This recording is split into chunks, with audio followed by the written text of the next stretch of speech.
अच्छा जी, तो retina chapter का नेक्स्ट टॉपिक है सिस्टोइड मैक्युलर एडिमा, CMO।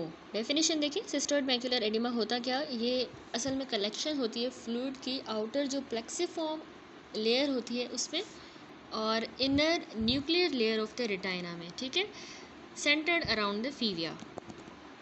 ठीक है, तो इसके देखिए बहुत सी डेफिनेशंस हैं, ठीक है। तो इसके अलावा हम ये भी कह सकते हैं कि सिस्टोइड मैक्युलर एडिमा जो है रिजल्ट करता है जब एक्यूमुलेशन हो जाए फ्लूइड की आउटर प्लेक्सिफॉर्म और inner nuclear layer of the retina में, और उसमें फिर फॉर्मेशन हो जाएगी टाइनी सिस्ट कैविटीज़ की, ठीक है, इसके साथ। या फिर हम ऐसा भी कह सकते हैं कि CME यानी सिस्टोइड मैक्युलर एडिमा रेटाइनल थिकनिंग होती है मैक्यूला की, ठीक है। मैक्यूला की रेटाइनल थिकनिंग हो गई है क्योंकि जो नॉर्मल ब्लड रेटाइनल बैरियर है वो डिसरप्ट हो गया है, तो ये कॉज करवा देगा leakage from the perifoveal retinal capillaries, ठीक है। वहाँ पे क्योंकि normal blood retinal barrier disturb हो गया है तो वहाँ से पेरीफीवियल जो रेटाइनल कैपिलरीज होंगी वहाँ से लीकेज होगा। अब इसके अलावा वहाँ पे फिर फ्लूइड भी जो है एक्यूमुलेट कर जाएगा इंटरसेल्युलर स्पेसेस ऑफ रेटाइना के अंदर, प्राइमरीली जो आउटर प्लेक्सिफॉर्म लेयर है। ये तो थोड़ी सी कॉम्प्लिकेटेड सी इसकी डेफिनेशन है। अब मैकेनिज्म थोड़ा सा इसका समझें कि ये सिस्टोइड मैक्युलर एडिमा जो है डेवलप करता है due to the leakage of fluid. यहाँ पे लीकेज हो रहा है फ्लूइड का following the break down of the inner brain barrier.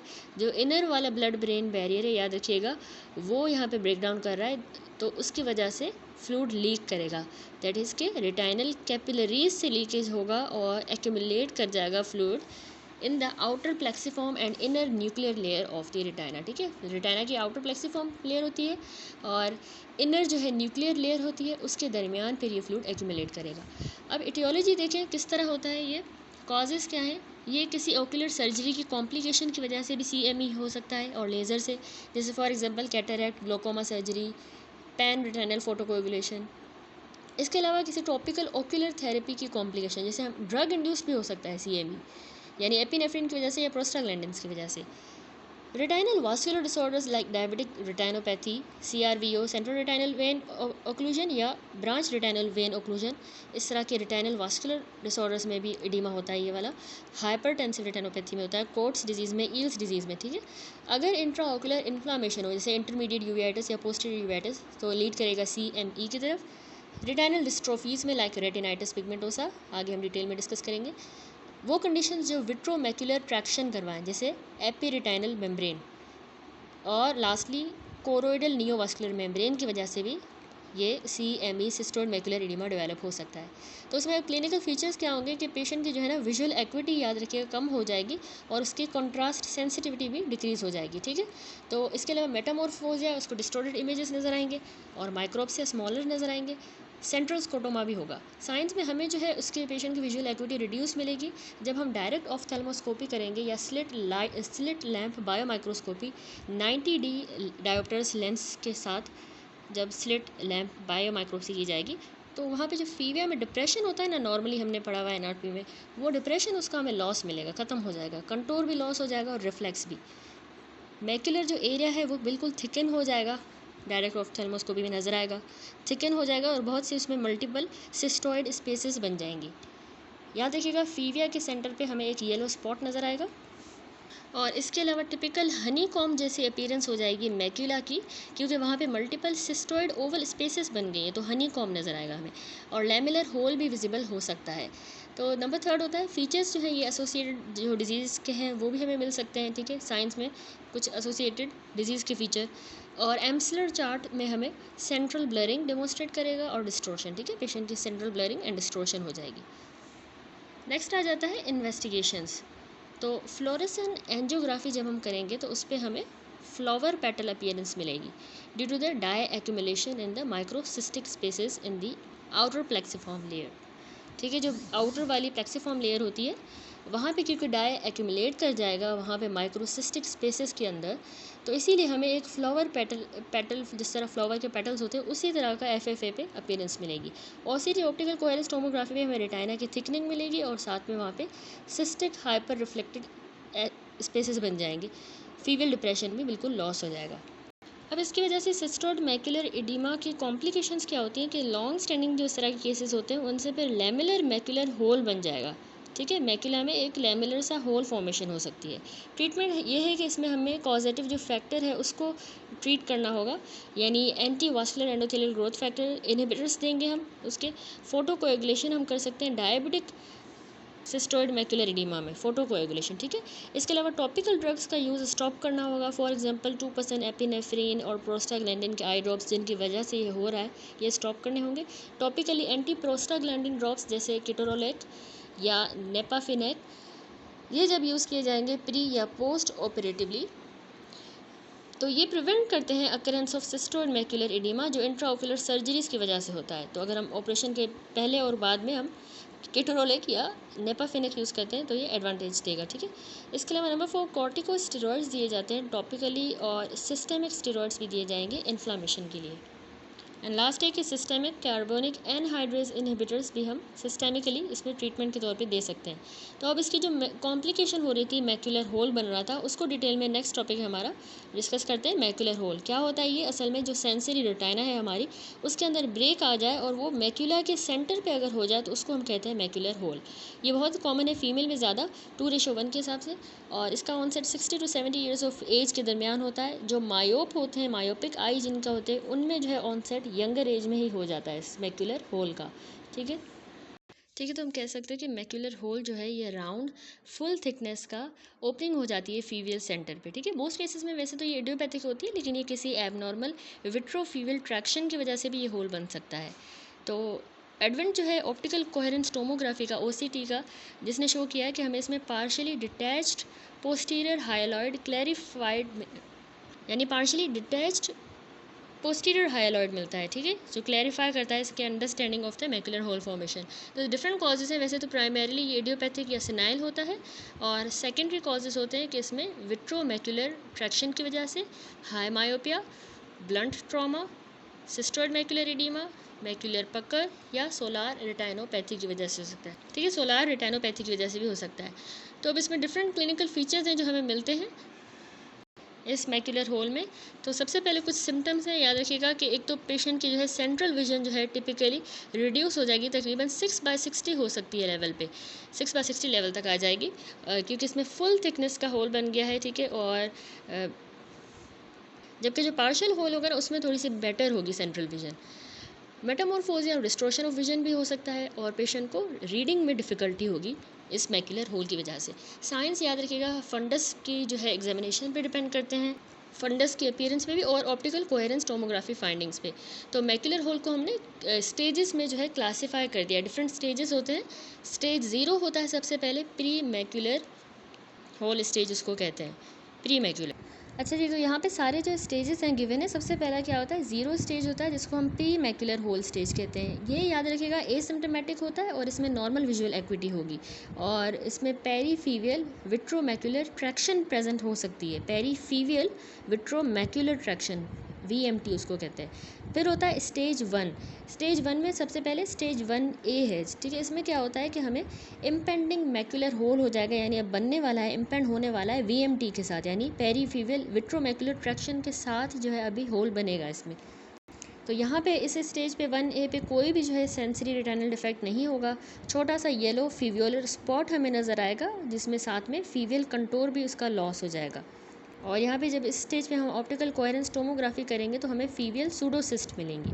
इस फिगर में भी देखिए यहाँ पे दिखाया गया है पोस्टीरियर विट्रस की यहाँ पे डिटैचमेंट हो गई है, और यहाँ पे अभी बनने वाला है इम्पेंडिंग मैक्यूलर होल, और ये डिजीज़ जो है यहाँ पे हुई है विट्रो मैक्यूलर ट्रैक्शन हुई है, पुल हो रहा है।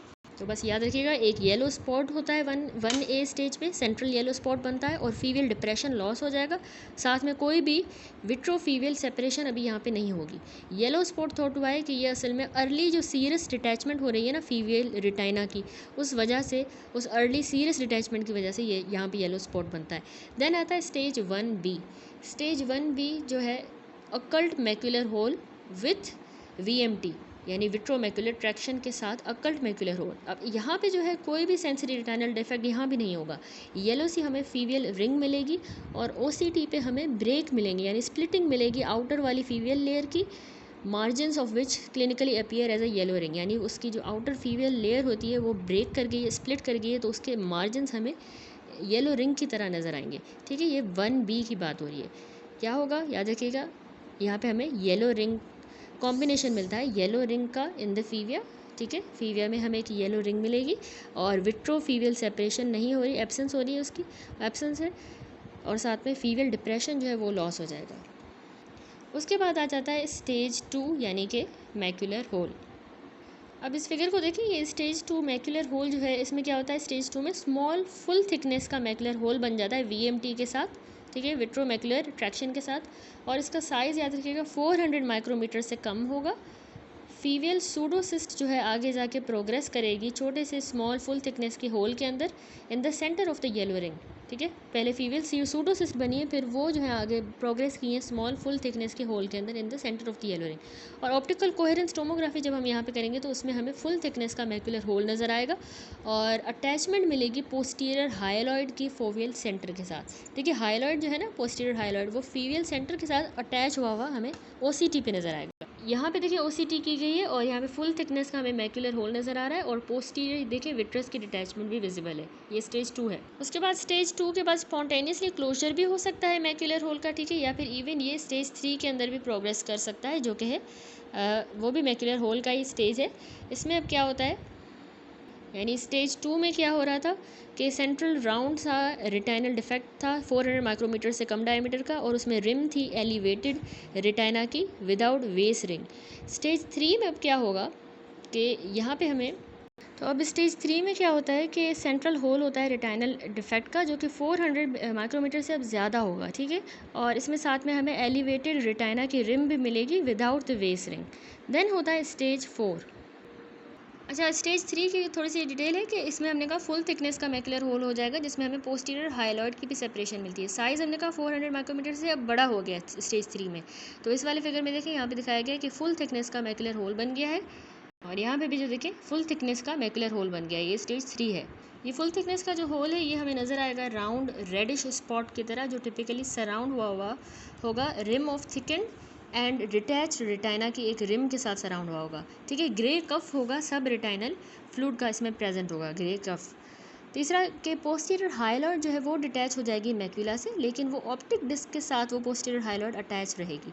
विजुअल एक्विटी इस स्टेज 3 पे 6/18 या 6/60 हो जाती है, ठीक है। नेक्स्ट आता है स्टेज 4। ये जो था लास्ट स्टेज होता है मैक्यूलर होल। यहाँ पे क्या होता है कि कम्प्लीटली पोस्टीरियर विट्रस की बिल्कुल डिटैचमेंट हो जाएगी और वेस रिंग के साथ होगा, ठीक है।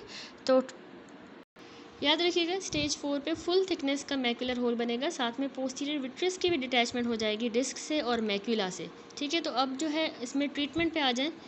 ट्रीटमेंट जो है 50% जो स्टेज 1 का मैक्यूलर होल होता है ना, खुद ही स्पॉन्टेनियसली रिजॉल्व कर जाता है, लेकिन सर्जिकल ऑप्शन जो है 3 पार्ट्स प्लाना विट्रेक्टोमी होता है with ILM piling, internal limiting membrane piling, ठीक है, with intraocular gas followed by the face down posturing पे किया जाएगा। तो यहाँ पे भी देख लें, पहले तो डायग्नोस्टिक टेक्निक्स देखें। सबसे पहला होता है कि हम एम्सलर ग्रिड टेस्ट करवाते हैं, उसमें हमें नॉन स्पेसिफिक सेंट्रल डिस्ट्रोशन मिलेगी रादर देन स्कोटोमा, उसके बजाय हमें सेंट्रल जो है डिस्ट्रोशन मिलेगी नॉन स्पेसिफिक। दूसरा, हम बायोमाइक्रोस्कोपिक यानी स्लिट लैम्प की एग्जामिनेशन करवाते हैं, तो जो फुली डेवलप्ड मैक्यूलर होल होता है जिसमें कम्प्लीटली जो है पोस्टीरियर विट्रस की डिटैचमेंट हो जाती है, वो सिग्निफाई होता है बाय अ वेस रिंग, ठीक है। बार बार हम कह रहे थे कि उसमें वेस रिंग की फॉर्मेशन होती है। यहाँ फिगर में देखें, यहाँ पे ये मैक्यूलर होल दिखाया गया है, ठीक है, फंडस फोटोग्राफ है, और 15.63 में देखिए फंडस फ्लोरेसेंस एंजियोग्राफी की गई है, जिसमें मैक्यूलर होल हमें शो कर रहा है एक विंडो डिफेक्ट। नेक्स्ट है वाट्स की एलन टेस्ट। देखिए वाट्स की एलन टेस्ट हम परफॉर्म करते हैं by projecting a narrow slit beam over the centre of hole through the Goldmann fundus contact lens. इस गोल्डमैन फंडस कॉन्टैक्ट लेंस की मदद से जो सेंटर में होल बना है वहाँ पे हम नैरो स्लिट बीम जो है प्रोजेक्ट करते हैं, ठीक है। तो पेशेंट जिनको मैक्यूलर होल होता है वो हमें ब्रोकन बीम की तरह दिखाई देगा, जबकि जिनमें सूडोसिस्ट बन जाती है, जिनको लैमेलर होल होता है, तो उनमें जो हम बीम पास करवा रहे हैं वो distorted beam of uniform thickness नज़र आएगी, ठीक है। जबकि होल वाले पेशेंट्स में जिनको मैक्यूलर होल है तो वो बीम जो है ब्रोकन होगी। इसको कहते हैं वाट्स की एलन टेस्ट। अब डायग्नोसिस के बाद इन्वेस्टिगेशंस हैं। इन्वेस्टिगेशंस में एक तो ऑप्टिकल कोहेरेंस टोमोग्राफी बहुत ही एक्सट्रीमली हेल्पफुल होता है, यूज़फुल रहता है डायग्नोसिस में भी, और स्टेजिंग जो हमने पढ़े 4 स्टेजेस, उसमें ये OCT की ही बेसिस पे किया गया है, ठीक है, मैक्यूलर होल में। FFA फंडस फ्लोरेसेंस एंजियोग्राफी में फुल थिकनेस का जो मैक्यूलर होल होता है वो हमें ट्रांसमिशन यानी इस तरह की विंडो शो करेगा, विंडो डिफेक्ट या ट्रांसमिशन डिफेक्ट। क्यों हुआ है? क्योंकि इसमें जो है ज़ेंथोफिल्स और रेटिनल पिगमेंट एपिथेलियम जो है उसकी एट्रोफी हो गई है और ज़ेंथोफिल्स लॉस हो गए। प्रोग्नोसिस क्या होती है, स्टेज 1 वाले जो होल्स होते हैं याद रखिएगा वो तकरीबन 50% खुद ही रिजॉल्व कर जाते हैं, जिस तरह अभी मैंने आपको बताया, और विट्रोमैक्युलर सेपरेशन के बाद वो खुद ही रिजॉल्व कर जाते हैं विट्रोस्क्यूर मैक्यूला की। स्टेज 2 वाले होल्स जो हैं वो तकरीबन 10% केसेस में फुल थिकनेस के होल्स वो भी जो है आल्सो क्लोज स्पॉन्टेनियसली हो जाएंगे वेरिएबल विजुअल इंप्रूवमेंट के साथ। 50% जो है 1 स्टेज वाले और 10% जो है स्टेज 2 वाले वेरिएबल विजुअल इंप्रूवमेंट के साथ स्पॉन्टेनियसली क्लोज होंगे। तो ट्रीटमेंट होता है हमारे पास इंट्राविट्रियल, विट्रस के अंदर हम ओक्रीप्लाज्मिन, यानी ये एंजाइमेटिक विट्रियोलाइसिस होती है जिसको हम कह रहे हैं इंट्राविट्रियल ओक्रीप्लाज्मिन। ये एक रिकम्बिनेंट फॉर्म का एक ह्यूमन प्लाज्मिन ही होता है जो लाइसिस करवा देता है, ब्रेक डाउन करवा देता है विट्रोमैक्युलर अडहेशंस की, और जो मैक्युलर होल बना है उसके क्लोजर को फैसिलिटेट करेगा। ठीक है, इसका सक्सेसफुल जो है ना क्लोज स्टेज 1 और 2 मैक्युलर होल्स में 40% केसेस में सक्सेसफुल रहा है। दूसरा सर्जरी की जाती है स्टेज 2 के लिए रिकमेंड होती है, और जो बड़े वाले ग्रेटर मैक्युलर होल्स हैं उनमें हम सर्जरी करते हैं। ऑब्जेक्ट सर्जरी का यही है कि विट्रोमैक्युलर ट्रैक्शन को रिलीव किया जा सके। ऑपरेटिव ट्रीटमेंट कंसिस्ट करता है कि उसमें हमने पहले विट्रेक्टोमी करनी होती है, इंटरनल लिमिटिंग मेम्ब्रेन की पीलिंग, गैस टेम्पनेट जो कि स्टैंडर्ड रिकॉग्नाइज्ड प्रोसीजर है। एडजंक्टिव एजेंट भी हम दे सकते हैं जैसे कि ऑटोलोगस सीरम या प्लेटिलेट्स, ताकि सक्सेस रेट जो है बड़े वाले जो लार्ज होल्स हैं उनमें सक्सेस रेट इम्प्रूव हो और रिकरेंट होल्स में भी सक्सेस रेट जो है क्लोजर ऑफ होल्स का और विजन की इम्प्रूवमेंट वो ग्रेटर होती है देन 90%। ठीक है, 90% से ज़्यादा जो है इसमें हमें सक्सेस रेट मिलता है। तो अब आ जाए कॉम्प्लिकेशंस पे। तो हम मैक्युलर होल डिस्कस करें, उसके कॉम्प्लिकेशंस की वजह से अब होल बन गया है तो रेटाइनल ब्रेक्स हो सकते हैं, रेटाइना की डिटैचमेंट हो सकती है, लेट रीओपनिंग भी हो सकती है इवन होल की, और रेटाइनल पिगमेंट एपिथेलियम का लॉस हो सकता है होल के अंडर, वहाँ पे पिगमेंट एपिथेलियम, और फोटोटॉक्सिसिटी एज वेल एज एंडोफ्थेल्माइटिस भी हो सकता है। ये सारी इसकी कॉम्प्लिकेशंस हैं मैक्युलर होल की। दैट्स इट, ये टॉपिक कंप्लीट हुआ।